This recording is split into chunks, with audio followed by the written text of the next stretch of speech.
Metanoia ministries YouTube ചാനലിലേക്ക് ഏവർക്കും സ്വാഗതം.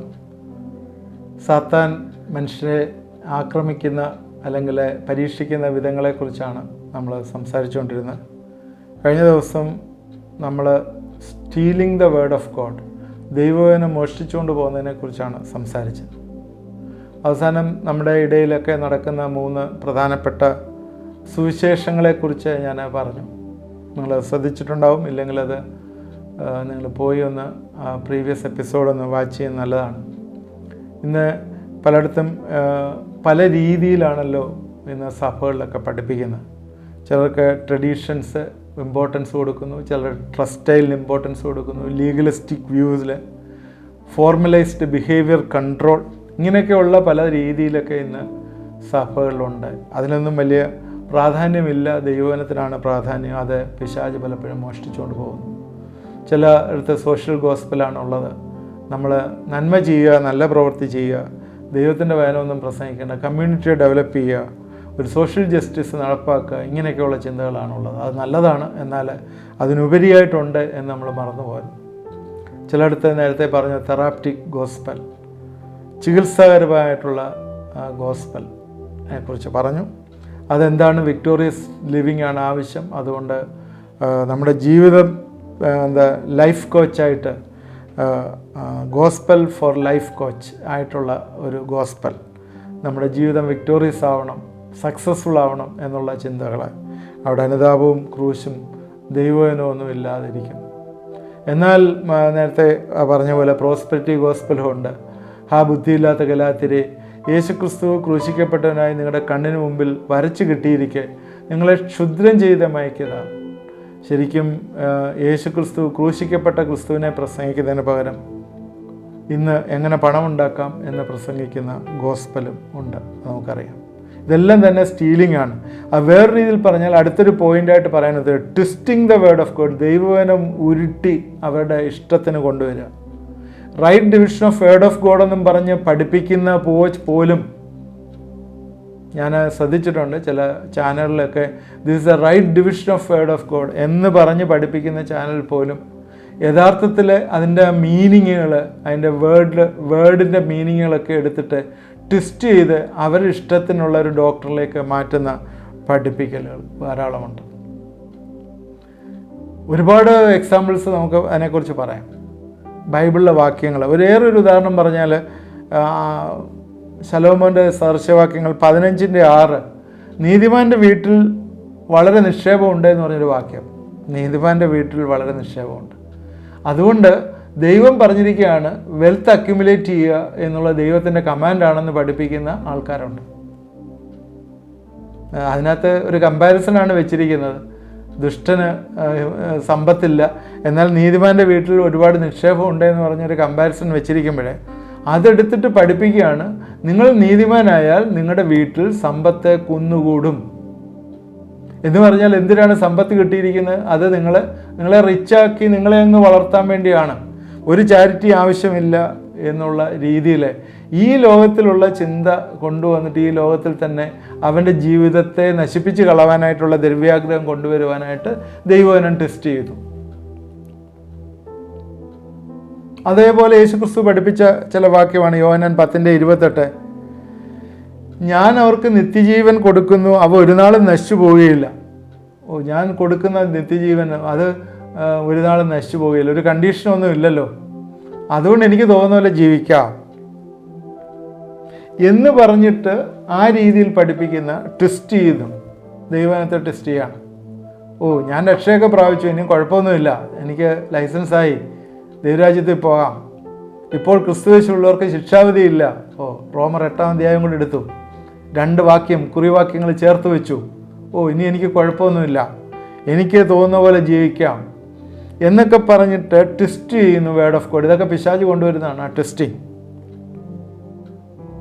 ഇങ്ങനെ ഒരുപാട് പഠിപ്പിക്കലുകളുണ്ട്, ഡോക്ട്രിൻസ് തന്നെ കൊണ്ടുവരുന്നുണ്ട്. എബ്രായർ 6-ാം അധ്യായത്തിൻ്റെ 4 മുതൽ 6 വരെയുള്ള വാക്യങ്ങൾ എടുത്തു വെച്ചിട്ട് ഒരുവൻ തെറ്റിപ്പോയാൽ അവനെ മാനസാന്തരത്തിലേക്ക് കൊണ്ടുവരുവാൻ കഴിവുള്ളതല്ല എന്ന് പറഞ്ഞിട്ട് എൻ്റെ രക്ഷിക്കപ്പെടുത്തൽ അല്ലെങ്കിൽ അവൻ തെറ്റിപ്പോയി അതുകൊണ്ട് ഇനിയും അവൻ്റെ തിരഞ്ഞെടുപ്പ് വെറുതെ ആയിപ്പോയി എന്ന് പഠിപ്പിക്കുകയും അതിൻ്റെ മീനിങ് ഒക്കെ ഡിസ്റ്റോർട്ട് ചെയ്യുകയും ചെയ്യുന്ന ഒരു കാര്യം.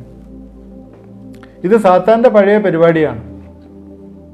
ഉൽപ്പത്തി പുസ്തകം 3-ാം അധ്യായത്തിൽ ഹവ്വയായിട്ട് ഡീൽ ചെയ്യുന്നത് നമ്മൾ ഈ എപ്പിസോഡ് ജനറലി ഈ സീരീസ് തീരുന്നവരെ ഇത് പറഞ്ഞുകൊണ്ടേയിരിക്കും. എന്തുകൊണ്ടാണെന്ന് ചോദിച്ചാൽ അവിടെയാണ് ആദ്യം തന്നെ സാത്താന് മനുഷ്യനെ ചതിക്കാനായിട്ട് പ്രവേശിക്കുന്നത്. അതുകൊണ്ട് ജനസിസ് 3 എൻഡ് വരെ പറഞ്ഞുകൊണ്ടിരിക്കും.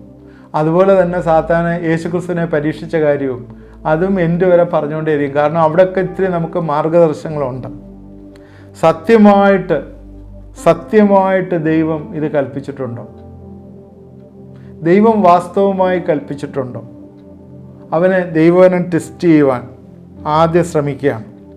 ഇവിടെ ഹവ്വയോട് പറയുകയാണ്, ദൈവം അവരെ പരിഗണിക്കേണ്ട രീതിയിൽ പരിഗണിച്ചിട്ടില്ല എന്ന് പറഞ്ഞിട്ടാണ് തുടങ്ങുന്നത്. അവർക്ക് വേണ്ടതായിട്ടുള്ള ഒരു ബാക്ക് സപ്പോർട്ട് ഹവ്വയ്ക്ക് കൊടുത്തുകൊണ്ടാണ് അവൻ സംഭാഷണം തുടങ്ങുന്നത് തന്നെ. ദൈവം നല്ല കാര്യങ്ങളെ പലതും നിങ്ങളിൽ നിന്ന് പിടിച്ചു വയ്ക്കുന്നു. ഇവിടെ നല്ല കാര്യങ്ങളെന്ന് പറഞ്ഞാൽ നടുക്ക് നിൽക്കുന്ന വൃക്ഷത്തിൻ്റെ ഫലം ശരിക്കും കഴിച്ചു കഴിഞ്ഞാൽ അത് നോളജ് നിങ്ങൾക്ക് വർദ്ധിക്കും. ഈ കാര്യം സത്യമായിരുന്നു, ആ സത്യം ദൈവം നിങ്ങളിൽ നിന്ന് മറച്ചു വെച്ചു. അവൾ പറഞ്ഞത് ഇതേ ഉള്ളൂ, ദൈവം ഞങ്ങളെ ആ വൃക്ഷത്തിൻ്റെ ഫലം പറിക്കുന്നതിൽ നിന്ന് വിലക്ക്, കാരണം അത് തിന്നാൽ നിങ്ങൾ മരിക്കും. അതുകൂടാതെ ആഡ് ചെയ്യുകയും കൂടെ ചെയ്തു, അത് തൊടുകയും അരുത് എന്ന് ദൈവം കൽപ്പിച്ചിട്ടുണ്ട് എന്നും പറഞ്ഞു. കയ്യിലിട്ട് ഇച്ചിരി കൂട്ടി പറഞ്ഞു. തൊടാനും പാടില്ല, തൊട്ടാലും നിങ്ങൾ മരിക്കും. ഇവിടെ ദൈവത്തിൻ്റെ സ്വഭാവത്തിൽ ചില സംശയങ്ങൾ ജനിപ്പിക്കാനായിട്ട് സാത്താനെ കഴിഞ്ഞു. പ്രത്യേകിച്ച് ഹവ്വയുടെ മനസ്സിൽ ദൈവത്തിൻ്റെ സ്വഭാവത്തെക്കുറിച്ച് ചില സംശയങ്ങൾ. കാരണം ദൈവം ചില കാര്യങ്ങൾ മറച്ചു വച്ചിരിക്കുന്നു. വീണ്ടും കള്ളം പറഞ്ഞു, യു വിൽ നോട്ട് ഡൈ, ഇത് കഴിച്ചാൽ നീ മരിക്കത്തില്ല നിശ്ചയം. അതിന് പകരം നന്മ തിന്മകളെ അറിയുന്നവരായി ദൈവത്തെ പോലെ ആകും എന്ന് പറഞ്ഞു. അടുത്ത ഇതാണ് ദൈവത്തെ പോലുള്ള ഒരാഗ്രഹം വെച്ചുകൂടി. ഇതെല്ലാം തന്നെ twisting from the word, doubt and twisting. ദൈവവചനത്തെ സ്റ്റീൽ ചെയ്യുന്നത് പറയുന്ന പോലെ ദൈവവചനത്തെ ട്വിസ്റ്റ് ചെയ്യുന്ന ഒരു കാര്യമാണ് ഇവിടെ എല്ലാം കാണുന്നത്. ലൂക്കോസ് 4-ാം അധ്യായത്തിൻ്റെ 9-12 വരെ ഉള്ള വാക്യങ്ങളിൽ യേശുക്രിസ്തുവിൻ്റെ പിശാച് പരീക്ഷിച്ചതാണ്. പിന്നെ അവൻ യെരുശലേമിലേക്ക് കൂട്ടിക്കൊണ്ടുപോയി ദേവാലയത്തിൻ്റെ അഗ്രത്തിൽ നിർത്തി അവനോട്, നീ ദൈവത്തിനെങ്കിൽ ഇവിടെ നിന്ന് താഴോട്ട് ചാടുക, നിന്നെ കാപ്പാൻ അവൻ തൻ്റെ ദൂതന്മാരോട് നിന്നെക്കുറിച്ച് കൽപ്പിക്കുകയും നിൻ്റെ കാൽ കല്ലിനോട് തട്ടാതെ വണ്ണം അവൻ താങ്ങിക്കൊള്ളുകയും ചെയ്യും എന്ന് എഴുതിയിരിക്കുന്നുവല്ലോ എന്ന് പറഞ്ഞു. 91-ാം സങ്കീർത്തനം ഇവിടെ കോട്ട് ചെയ്തുകൊണ്ട് ദൈവത്തിൻ്റെ പ്രൊട്ടക്ഷൻ, സംരക്ഷണം പറഞ്ഞുകൊണ്ട് അവന് ഇവിടെ പിശാച് യേശുവിനെ പരീക്ഷിക്കുന്നതാണ്. കാരണം അവിടെ 91-ാം സങ്കീർത്തനം 11-12 അതിനകത്ത് പറയുന്ന എല്ലാറ്റിലും അനർത്ഥം, വേട്ടക്കാരൻ്റെ കണി, മഹാമാരി, യുദ്ധം, എല്ലാ ഉത്തരവാദിത്തമുള്ള കാര്യങ്ങൾ, നീ ഉത്തരവാദിത്തത്തിലുള്ള കാര്യങ്ങളല്ല, അല്ലാത്ത കാര്യങ്ങളിലെല്ലാം ദൈവം വിടുവിക്കുമെന്നാണ് പറഞ്ഞിരിക്കുന്നത്. നീ ഉയരത്തിൽ നിന്ന് എടുത്തിയാടിയാൽ നിന്നെ പ്രൊട്ടക്റ്റ് ചെയ്യുമെന്ന് അവിടെ പറഞ്ഞിട്ടില്ല. ശ്രദ്ധിച്ചാൽ അതൊക്കെ അറിയാം. നാച്ചുറലായിട്ട് വരുന്ന കലാമിറ്റീസ്, അനർത്ഥങ്ങൾ, വേട്ടക്കാരൻ്റെ കെണി, മഹാമാരി, യുദ്ധം, ഇതിൽ നിന്നെല്ലാം നിങ്ങളെ പ്രൊട്ടക്റ്റ് ചെയ്യുമെന്നാണ് പറഞ്ഞിരിക്കുന്നത്. അല്ലാതെ നീ ദൈവത്തിൻ്റെ മകനാണ്, അതുകൊണ്ട് നീ ഇത് പോയി മേളിൽ നിന്ന് അങ്ങോട്ട് എടുത്തു ചാട്, നിന്നെ പ്രൊട്ടക്റ്റ് ചെയ്യും എന്ന് പറഞ്ഞിട്ടില്ല. ദൈവത്തിൻ്റെ സംരക്ഷണം ദൈവത്തിൻ്റെ അനുസരണമുള്ള മക്കൾക്കാണ്, റിബല്യനായവർക്കല്ല. എൻ്റെ യേശുവിൻ്റെ ഉത്തരം എന്തായിരുന്നു നമുക്കറിയാം, നിൻ്റെ ദൈവമായ കർത്താവിനെ പരീക്ഷിക്കരുത്. കാരണം ഇവിടെ ഒരു ഡിസ്റ്റോർട്ടഡ് ഇൻ്റർപ്രിട്ടേഷൻ കൊണ്ടുവരികയാണ് ബൈബിളിൻ്റെ. നമുക്കറിയാം, കോടതിയിലൊക്കെ ചില വാക്കുകൾ അഡ്വക്കേറ്റ് എടുത്ത് അതിൻ്റെ മീനിങ് വെച്ച് വാദിച്ച് ആ കേസ് രക്ഷപ്പെടുത്തുന്ന കാര്യം നിങ്ങൾക്കറിയാം. അതിൻ്റെ ഒരു ചില വാക്കുകൾ അതിൻ്റെ മീനിങ്ങിന് വ്യത്യാസമുള്ള അത് ഇൻ്റർപ്രറ്റ് ചെയ്ത് ഡിസ്റ്റോർട്ടഡ് ഇൻ്റർപ്രിട്ടേഷൻ കൊണ്ടുവന്ന് അതിൻ്റെ മീനിങ്ങിൽ കൂടി വ്യത്യാസം വരുത്തി അതിൽ നിന്ന് ആ കേസ് അല്ലെങ്കിൽ ആ വിധി പ്രസ്താവിക്കുമ്പോൾ അതിന് സാക്ഷിയില്ല, അല്ലെങ്കിൽ അത് തെറ്റാണെന്ന് പറഞ്ഞ് വിധി പ്രസ്താവിക്കുന്നതൊക്കെ നടന്നിട്ടുള്ളത് നമുക്കറിയാം. അതുകൊണ്ട് ദൈവം ഇവിടെ നീതിമാനെ സൂക്ഷിക്കും എന്നാണ് പറഞ്ഞിരിക്കുന്നത്, അല്ലാതെ മരത്തിൻ്റെ മേളിൽ നിന്ന് എടുത്തിയാടുന്നതിനെ ദൈവം പ്രൊട്ടക്റ്റ് ചെയ്യും എന്നല്ല പറഞ്ഞിരിക്കുന്നത്. അവർ സാത്താൻ ഒരു ഡിസ്റ്റോർട്ടഡ് ആയിട്ടൊരു ഇൻ്റർപ്രിട്ടേഷൻ ഇവിടെ കൊണ്ടുവന്നു. ബൈബിള് ഇന്ന് ഇൻ്റർപ്രറ്റ് ചെയ്ത് പഠിപ്പിക്കുന്ന പലവരും അവരുടേതായിട്ടുള്ള ആശയം പറയാനായിട്ട് ഇന്ന് പല ഡോക്ട്രിൻസ് കൊണ്ടുവരാനായിട്ട് അതെടുത്തിട്ട് ഇങ്ങനെ ഇൻ്റർപ്രറ്റ് ചെയ്ത് പറയുന്നു. ചില ആളുകൾ പറയും പരിശുദ്ധാത്മാവിൻ്റെ വലിയ റെവലേഷൻ എനിക്ക് വന്നിട്ടാണ് പറയുന്നത്. നമുക്കതൊന്നും ക്വസ്റ്റ്യൻ ചെയ്യുന്നില്ല, ഞാനതൊന്നും ക്വസ്റ്റ്യൻ ചെയ്യുന്നില്ല. റെവലേഷൻ വന്നിട്ടുണ്ടാവും അവർക്കത് പഠിപ്പിക്കാനായിട്ട്. എന്നാൽ ബൈബിൾ എന്താണ് പറയുന്നത് അതിനകത്ത് ഒന്നും കോൺട്രഡിക്ടറി ആകാതെ തന്നെ അത് എടുത്ത് ഉപയോഗിക്കുമ്പോഴേ അതിന് പ്രസക്തിയുണ്ട്. അത് പ്രസക്തി ഉള്ളത് മാത്രമല്ല, അതിൻ്റെ അൾട്ടിമേറ്റ് പർപ്പസ് എന്ന് പറഞ്ഞാൽ നിങ്ങളെയും എന്നെയും കർത്താവിൻ്റെ ലൈക്ക്നെസ്സിലേക്ക് ആക്കുന്നൊരു പർപ്പസിലേക്കാണ് പോകുന്നത്. ദൈവത്തിൻ്റെ സ്നേഹം നമ്മൾ കൂടി വെളിപ്പെടുന്നൊരു പർപ്പസിലേക്കാണ് പോകുന്നത്. അല്ലാതെ നിങ്ങളെ എന്ത് പഠിപ്പിച്ചാലും എന്ത് ഇൻ്റർപ്രറ്റ് ചെയ്താലും അതെല്ലാം ദൈവത്തിൻ്റെ പദ്ധതിയല്ലാതെ ഒരു പിശാചിൻ്റെ പദ്ധതിയിലേക്ക് ആളിനെ നടത്തുന്നതിനപ്പുറമായിട്ട് വേറെ ഒന്നും ആകയില്ല. 2 പത്രോസ് 2:1-3 വരെയുള്ള വാക്യങ്ങൾ. എന്നാൽ കള്ളപ്രവാചകന്മാരും ജനത്തിൻ്റെ ഇടയിൽ ഉണ്ടായിരുന്നു. അങ്ങനെ നിങ്ങളുടെ ഇടയിലും ദുരുപദേഷ്ടക്കന്മാർ ഉണ്ടാകും.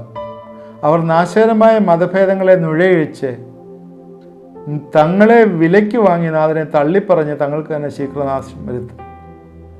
അവരുടെ ദുഷ്കാമ പ്രവൃത്തികളെ പലരും അനുകരിക്കും. അവർ നിമിത്തം സത്യമാർഗം ദുഷിക്കപ്പെടും. അവർ ദ്രവ്യാഗ്രഹത്തിൻ്റെ കൗശലവാക്ക് പറഞ്ഞ് നിങ്ങളെ വാണിഭമാക്കും. അവർക്ക് പൂർവ്വകാലം മുതൽ ന്യായവിധി താമസിയാതെ വരുന്നു, അവിടെ നാശം ഉറങ്ങുന്നതുമില്ല. ഇവിടെ ഫോൾസ് ടീച്ചേഴ്സ് യൂസ് അതിനകത്ത് അങ്ങനെ എഴുതിയിരിക്കുന്നത്, false teachers through covetousness bring heresy. അവർ ദ്രവ്യാഗ്രഹത്താൽ കൗശലവാക്ക് പറയും. മനുഷ്യനെ ദ്രവ്യാഗ്രഹം പഠിപ്പിക്കേണ്ട ആവശ്യമൊന്നുമില്ല. എല്ലാ മനുഷ്യരിലും ദ്രവ്യാഗ്രഹമുണ്ട്. കാരണം എന്താ വെച്ചാൽ ഈ ദ്രവ്യമാണല്ലോ മനുഷ്യൻ ജീവിക്കാനായിട്ട് ആവശ്യമുള്ളത്. അതിനുള്ള ഡിസയർ എല്ലാ മനുഷ്യനും ഉണ്ട്. അത് അക്വയർ ചെയ്യാൻ, എന്തിനാണ് സ്റ്റാൻഡേർഡ് ഓഫ് ലിവിങ് കൂട്ടാൻ. അതുകൊണ്ട് എളുപ്പമാർഗ്ഗമാണ് ദ്രവ്യാഗ്രഹത്തിൻ്റെ കാര്യം പറഞ്ഞാൽ ആളുകളെ അട്രാക്റ്റ് ചെയ്യാനായിട്ട് എളുപ്പമാർഗ്ഗമാണ്. ഞാൻ നിങ്ങളെ സമ്പാദിക്കാനായിട്ട് പഠിപ്പിക്കും, നിങ്ങൾക്ക് ഇത്ര രൂപയുണ്ടെങ്കിൽ ഇത്ര രൂപ കൂട്ടാനായിട്ട് പഠിപ്പിക്കും. അതുകൊണ്ട് നിങ്ങൾ എൻ്റെ പോളിസി ബൈബിളും ഇതുമായിട്ട് ഒന്ന് മിക്സ് ചെയ്ത് അങ്ങോട്ട് പഠിപ്പിച്ചു കഴിയുമ്പോൾ ആളെല്ലാം അട്രാക്റ്റ് ചെയ്യപ്പെടും. അല്ലെങ്കിൽ ഗോസ്പല് ദൈവവചന പഠനം സമ്പാദ്യത്തിന് വേണ്ടി തിരിക്കുക, അങ്ങനെ പഠിപ്പിക്കുന്നുണ്ട്. How to become rich. ഞാൻ ഒരു സെമിനാർ, ഒരു സീരീസ് ഓഫ് സെമിനാർ അറ്റൻഡ് ചെയ്യുന്ന ഒരു international organisation, how to become rich even though you are a believer. നിങ്ങൾ വിശ്വാസിയാവുമ്പോഴും എങ്ങനെ നിങ്ങൾക്ക് പണം സമ്പാദിക്കാം എന്നുള്ള സെമിനാർ. പണം സമ്പാദിക്കുന്നത് അതിൻ്റെ മാർഗങ്ങൾ നല്ലതാണെങ്കിൽ തീർച്ചയായും അതിനകത്ത് തെറ്റൊന്നുമില്ല. പണം സമ്പാദിക്കുന്നത് തെറ്റാണെന്ന് ഞാൻ പറയുന്നുമില്ല. എന്നാൽ അതിനോടുള്ള അമിതമായ ആഗ്രഹം വന്നിട്ട് അവസാനം ദൈവവചനം ആ രീതിയിൽ ട്വിസ്റ്റ് ചെയ്ത് വെക്കുന്നതാണ് തെറ്റ്.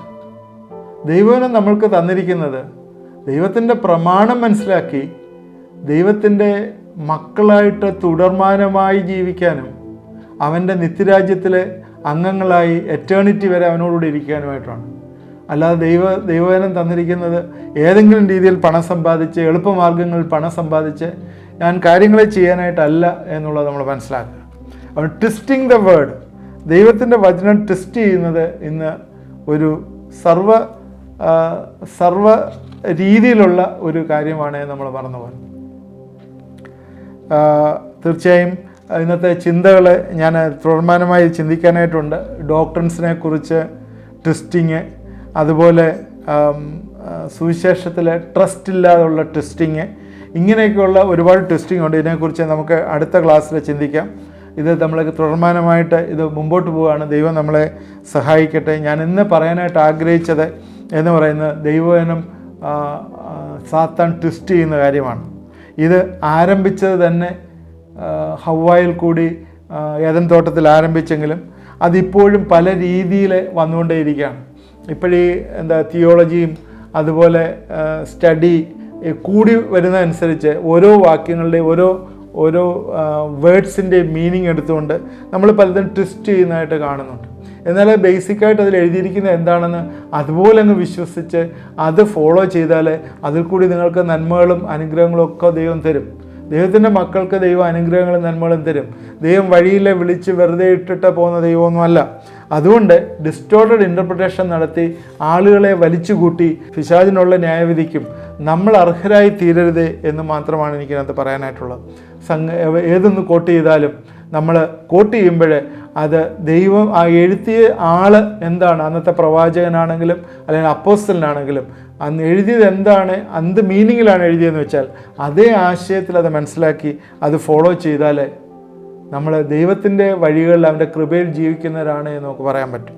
അല്ലെങ്കിൽ നമ്മുടെ ഒരു ആഗ്രഹത്തിന് വേണ്ടി അതിനെ ട്വിസ്റ്റ് ചെയ്ത് കഴിഞ്ഞാൽ that is not biblical, that is devilish എന്ന് മാത്രമേ പറയാനായിട്ട് പറ്റുള്ളൂ. അതുകൊണ്ട് ദൈവവചനം പഠിക്കുന്നവരും ദൈവവചനം പഠിപ്പിക്കുന്നവരും ഈ കാര്യത്തിൽ കൂടുതൽ ശ്രദ്ധ ഈ നാളിൽ വരുത്തണം എന്ന് ഞാൻ ഈ തരണത്തിൽ ഓർപ്പിക്കുകയാണ്. അതുപോലെ തന്നെ നമ്മളെ ഈ നേരത്തെ പറഞ്ഞ പോലെ 3-1 പിശാച് ലൂസിഫർ വലിച്ചുകൊണ്ട് പോയെന്ന് പറഞ്ഞ പോലെ ഈ തെറ്റായിട്ടുള്ള ട്വിസ്റ്റിങ്ങിൽ ഇന്ന് അനേകരെ വലിച്ചുകൊണ്ട് പോവുകയാണ്. അതുകൊണ്ട് അങ്ങനെ ഇതൊക്കെ കണ്ടിട്ട് വലിച്ചുകൊണ്ട് പോയുണ്ട് പ്രത്യേകിച്ച് അർത്ഥമൊന്നുമില്ല. കുറേ കഴിയുമ്പോഴേ ആ വലിയൊരു ഫോള് നിങ്ങൾക്ക് മനസ്സിലാവും. ഒരു കാര്യവും ദൈവത്തിൽ നിന്നല്ലാത്ത ഒന്നും നിലനിൽക്കുകയില്ല. കുറേ കഴിയുമ്പോൾ അതെല്ലാം വീഴുന്നതായിട്ട് നമുക്ക് കാണാൻ പറ്റും. ചടചടേന്ന് ചീട്ട് കൊട്ടാരം വീഴുന്ന പോലെ വീഴും. നമുക്കതെല്ലാം കാണാം. അനേകം ആളുകളുടെ അനേകം എക്സ്പീരിയൻസ് നമുക്ക്. അതുകൊണ്ട് പിശാച് ട്വിസ്റ്റ് ചെയ്തുകൊണ്ട് പോകാതിരിക്കാൻ നമ്മളെ തന്നെ ദൈവരങ്ങളിലേക്ക് വിനയപ്പെടുത്താം. നമ്മളെ തന്നെ ദൈവവചനം വായിക്കുകയും ധ്യാനിക്കുകയും പഠിക്കുകയൊക്കെ ചെയ്യുമ്പോൾ ആ ട്വിസ്റ്റിങ്ങിൽ നിന്ന് മാറുന്നതായിട്ട് നമുക്ക് മനസ്സിലാവും. ഈ വചനം ദൈവം നമ്മളെ സഹായിക്കട്ടെ, അനുഗ്രഹിക്കട്ടെ. നമുക്ക് പ്രാർത്ഥിക്കാം. ദൈവമായ കർത്താവേ, ഈ സമയത്തിനായിട്ട് സ്തോത്രം. നീ തന്നിരിക്കുന്ന കർത്താവേ ദൈവവചനം കേൾക്കുവാനുള്ള സമയത്തിനായിട്ട് സ്തോത്രം. ഇന്ന് കർത്താവെ ട്വിസ്റ്റ് ചെയ്തുകൊണ്ട് പോകുന്ന കർത്താവെ ഒരുപാട് പഠിപ്പിക്കലുണ്ടല്ലോ, അതിലൊന്നും ഞങ്ങൾ അകപ്പെടാതെ കൊണ്ടും കർത്താവെ ഞങ്ങളെ സൂക്ഷിക്കണമേ എന്ന് പ്രാർത്ഥിക്കുന്നു. കർത്താവിനെ പരീക്ഷിക്കുവാനായിട്ട് ഇന്ന് ഇറങ്ങിയിരിക്കുന്ന കർത്താവെ പിശാചിൻ്റെ പ്രവൃത്തികൾ ധാരാളമുണ്ടല്ലോ. അതിൽ നിന്നൊക്കെ കർത്താവെ സാത്താൻ കള്ളം പറഞ്ഞ് കർത്താവെ ഞങ്ങളെ തെറ്റിക്കുമ്പോൾ അതിൻ്റെ മധ്യത്തിൽ യഥാർത്ഥത്തിൽ കാര്യങ്ങളെ മനസ്സിലാക്കി ഞങ്ങൾക്ക് ജീവിപ്പാനായിട്ടുള്ള കൃപ തരണമേ, സഹായിക്കണമേ എന്ന് പ്രാർത്ഥിക്കുന്നു. രോഗികളായി ഇരിക്കുന്നവരെ പ്രത്യേകം ഞങ്ങൾ ഓർത്ത് പ്രാർത്ഥിക്കുന്നു. വിട്ടുമാറാത്ത പനികളിലായിട്ട് കർത്താവെ ഈ ദിവസങ്ങളിൽ ഒരുപാട് അസ്വസ്ഥതയായിരിക്കുന്ന ഒരു വ്യക്തി കർത്താവെ ഇത് കാണുകയും പ്രാർത്ഥിക്കുകയും ചെയ്യുന്നു. നിൻ്റെ വലിയ വിടുതലയക്കുകയും സഹായിക്കുകയും ചെയ്യണമേ എന്ന് പ്രാർത്ഥിക്കുന്നു. കർത്താവെ നിൻ്റെ വലിയ റിലീസ് ഇന്ന് അവൻ്റെ ജീവിതത്തിൽ വന്നു ചേരട്ടെ എന്ന് പ്രാർത്ഥിക്കുന്നു. അനേകം നാളുകളായിട്ട് മൈഗ്രെയിനായിട്ട് കർത്താവെ ഉറക്കം തടസ്സപ്പെടുകയും കർത്താവെ അതുപോലെ ഒരു കാര്യങ്ങളും ചെയ്യാൻ വയ്യാതെ ഇരിക്കുകയും ചെയ്യുന്ന ചിലർ യേശുവിൻ്റെ നാമത്തിൽ ഇന്ന് വിടുവിക്കപ്പെടുന്നു. എന്നോട് വിശ്വസിച്ച് പ്രാർത്ഥിക്കുന്നെങ്കിൽ ആ വലിയ വിടുതൽ നിങ്ങളുടെ ജീവിതങ്ങളിലേക്ക് വന്നു ചേരും. കർത്താവിൻ്റെ കൃപ കർത്താവെ നിങ്ങളോട് കൂടെ ഇരിക്കുകയും പ്രത്യേകിച്ചും ഈ മൈഗ്രെയിനിൽ നിന്നുള്ള പൂർണ്ണമായിട്ടുള്ള വിടുതൽ ദൈവം തരികയും ചെയ്യും. അതുപോലെ തന്നെ കർത്താവെ കഴുത്തിന് നീര് വന്നിരിക്കുന്ന ചില ആളുകളെ യേശുവിൻ്റെ നാമത്തിൽ ഇന്ന് വിടുവിക്കപ്പെടുന്നു.